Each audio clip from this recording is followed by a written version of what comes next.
Welcome back. This time, I would like to address the unfounded fears of World War III and nuclear war and apocalypse and so on. And the reasons why I want to dismiss those fears that have traumatized Scholz and Biden for 2 years is that number one, Putin wants to be Xi Jinping's senior partner in a Yuan zone where the SWIFT mechanism for payments that cannot reach him, cannot touch him or his oligarchs. Uh, Pretty much his chances of getting back to the West are very small. Um, Especially if he wants to be Xi Jinping's senior partner. So, as senior partner, he has to bring something to China's table, and that would be more compliant, more docile governments in Africa, while he gives the stabilizing Eastern Europe. And let's remember that cheese plants are not to destroy manufacture in Europe and the United States. His goals are to reign supreme in the global south. So Africa, the Middle East, and Latin America are in his way.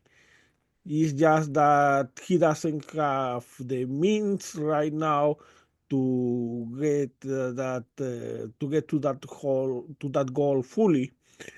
But they are working on that. So so Putin, let's remember, doesn't think like a sociopath, like Hitler, willing to die, bringing Germany with him in an epic defeat. No, Putin thinks more like a mobster, like a psychopath. So he doesn't want to go in flames as a martyr or anything like that. He wants to live comfortably for the rest of his life. It's just that the kind of game he has played in Russia implies that he has to keep power and destroy any possible competition, just as a mobster would do. Besides, let's remember that Russia's economy right now depends on China. They are in a war economy with sanctions that would not allow them to establish a new economic kind of stability with some other country. No, but so Putin will not want to put to the test the limitless friendship Xi Jinping and him proclaimed not long ago. So he depends on China. He will not, and China doesn't want to inherit a nuclear waste or being involved in a nuclear war or a world war or in the apocalypse or whatever. So that's why I am reluctant to believe that Putin would go, despite all the bluff, to those extremes. Even a tactical nuclear weapon is for me hard to believe. Yet, there are, as we will see, there is ways to prevent that possibility, as remote as it is, to materialize. Number two, Xi Jinping's economy is going through bad moments because of the property sector, the overcapacity, and this is the most dangerous point of all because that could unleash a trade war. And in the medium term, their demographic problem resulting from their one-child policy. So, if there is something Xi Jinping needs right now, it's not a war. It's not having to decide between choosing for siding with Putin in militarily or letting Moscow fall. So Xi Jinping, that's especially when it comes to nuclear weapons. Let's not forget that Xi Jinping has been very adamant when warning Putin against the use of nuclear weapons, even tactical. And because obviously a war, even if it's not nuclear, would destroy the economic diplomacy the Belt and Road have built, in which China has invested lots of resources, and clearly Xi Jinping will not want to put that all at risk just to save Putin in a war that was completely unnecessary for the Chinese interests. Besides that, besides all those troubles, the property sector, the overcapacity, and the demographic issue is that if the overcapacity issue gets out of hand, the Xi Jinping would have to proceed to a devaluation, what is called the nuclear option, and that could harm its relation with the global south, because if tariffs make make too expensive their exports in Europe and the United States, they would have to place them in the global south, and the global south is not going to be happy to see Chinese imports that are too cheap, that they will destroy their much more vulnerable manufacturing businesses. So, having said that, that brings us to the main course. The fall of Assad has inflicted serious damage to Putin's reputation as a privateer enforcer, as the senior partner, or whatever he wants to be. Let's remember all the resources Putin invested a decade ago to keep Assad in power, and abandoning his protege, uh, letting him collapse in such a short time is definitely it definitely exposes how overstretched and how overstretched the Russian army is right now, and how fragile its economy is. Let's also consider that the fall of Syria leaves also Iran, another protege, much more vulnerable. So, and creates many more problems to Chinese endeavors to get inroads in the Middle East. What can we do? How could we take advantage of this situation? First of all, we have to acknowledge that this solution is not going to come from the United States, because Trump has made very clear that he just wants a ceasefire wherever the lines are when he takes power in, in January 20, which in this situation will be extremely ridiculous, as ridiculous as if as if in 1944 FDR had decided to freeze the lines where they are in 1944 instead of launching D-Day and the invasion of Europe. Because Why? Because we know that Russia is much more fragile than it is, that we have imagined before. So, what should we, Europe, do? Number one, according to the advice of Jack Watling, the most respected scholar on the Ukraine issues, on the issue of the Ukraine war, we should accelerate the military aid to Ukraine.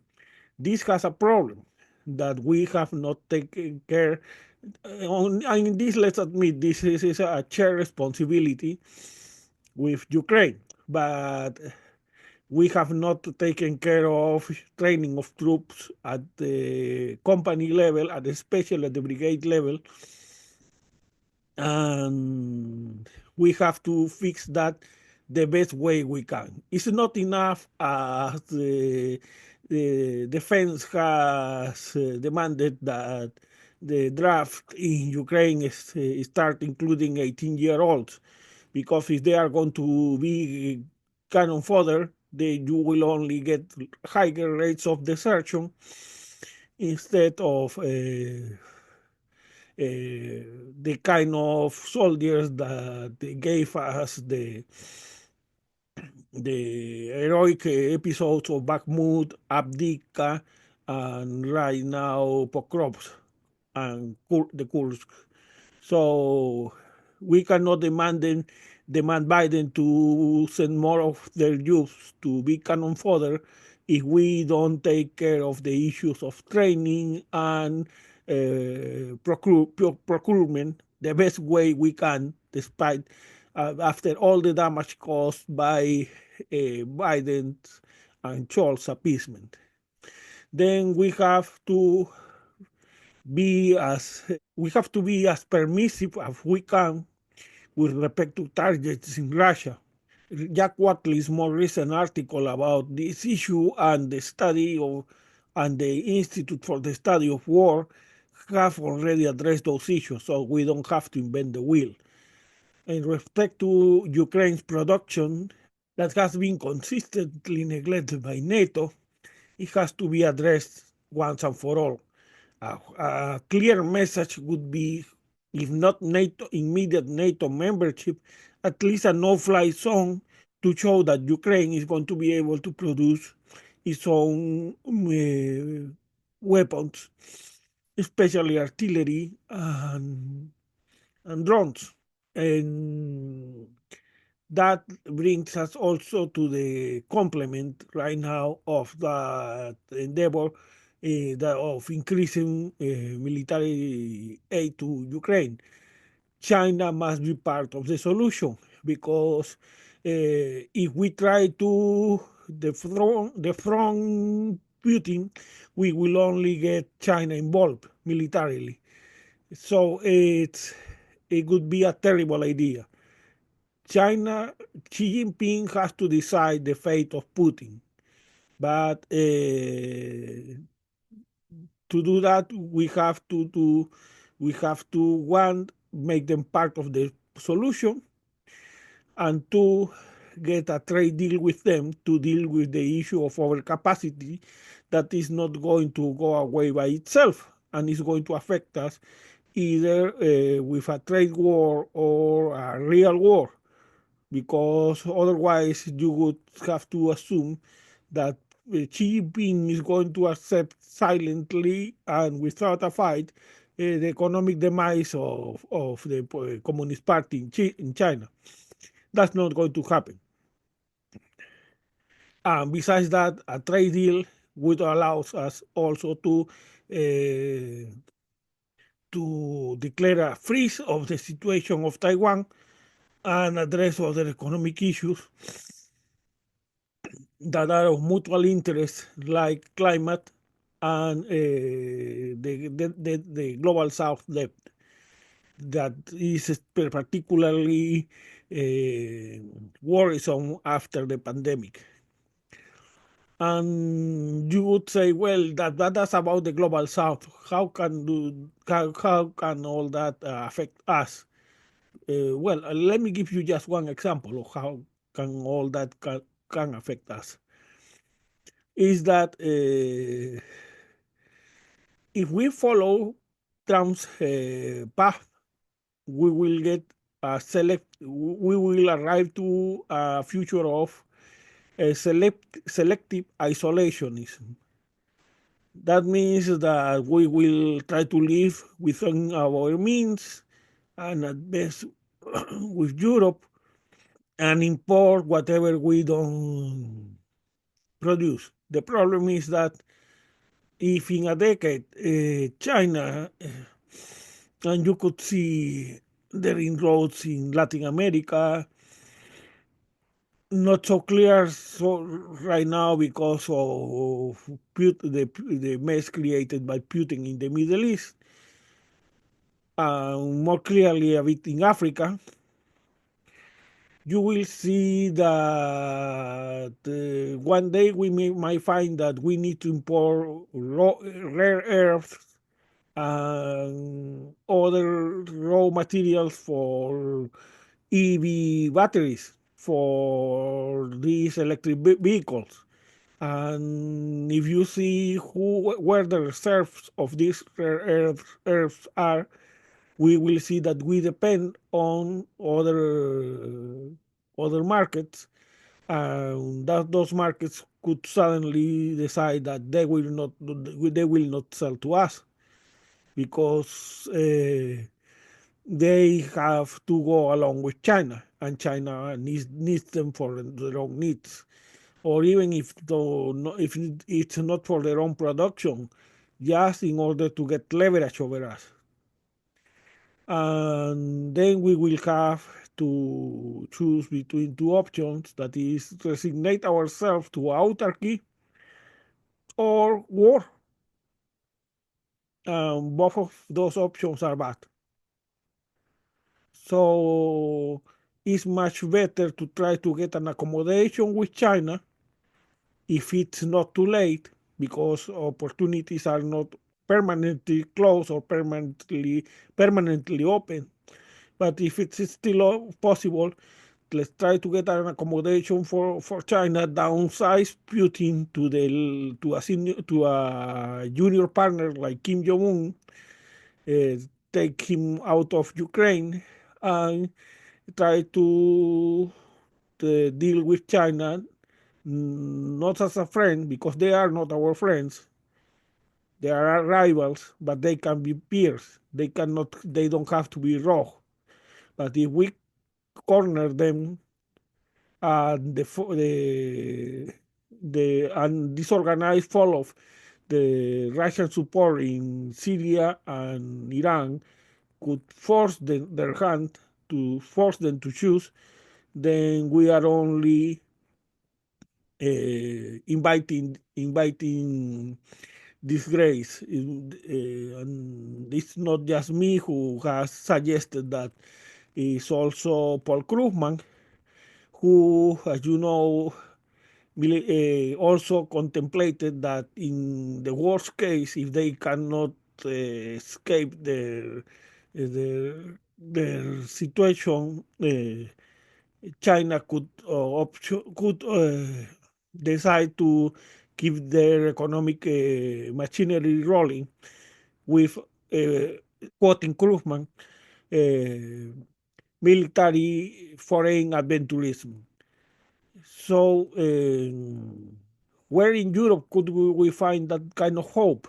Well, hopefully in Macron, if Macron survives, because he's in a very dire situation, or Starmer, it's still to be seen, but definitely not in Scholz. So I wish Scholz is replaced by somebody with more wisdom, not another Neville Chamberlain. But definitely, it's hard for me to believe that that solution is going to come from the United States. Okay, And having said that, I'll leave you with our newscast. Good evening. This is Brian Thomas Simons, and these are the main headlines of the hour. Among other news, 3 women were flogged in Afghanistan after they couldn't prove that they had not been blasphemous in their thoughts of a sexual nature. They were given a fair chance to provide proof that they had no blasphemous thoughts toward Allah, but guilty as they were, they could not prove any, declared Taliban Supreme Leader Hibatullah Akhundzada.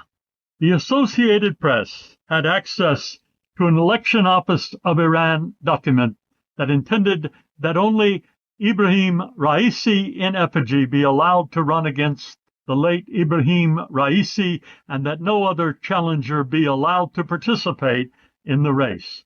It would have been unfair to have Ibrahim Raisi, our late incumbent, to run alone. Iran is a democracy, declared a representative of the election office of Iran. The New York Times had access to the Central Election Commission of Russia documents declaring that it was valid for President Putin to run alone in the March 15th elections, since the other candidates had withdrawn from the race either by committing suicide, dying accidentally, mostly by falling from buildings, or by food poisoning, or by dropping out voluntarily from their candidacy. This has been the news for this hour. Sponsored by Church of the Holy Redeemer's Power in the Spirit. Have you accepted Jesus Christ as your personal Savior? Did you vote for Trump in 2016 and then in 2020? This is the right church for you. If so, Church of the Holy Redeemer's Power in the Spirit is the only Christian church that can promise you in the Lord to have 72 virgins in heaven for only a donation of $50 a month. You will have access to those 72 virgins in heaven. For an additional $25, you will be allowed to replace 10 of them, and for $100, Heaven Premium, you will be allowed to choose them for yourself. Guaranteed, if you're not satisfied with those 72 virgins after you die, full refund of your money. We accept Visa, MasterCard, American Express, and Discover.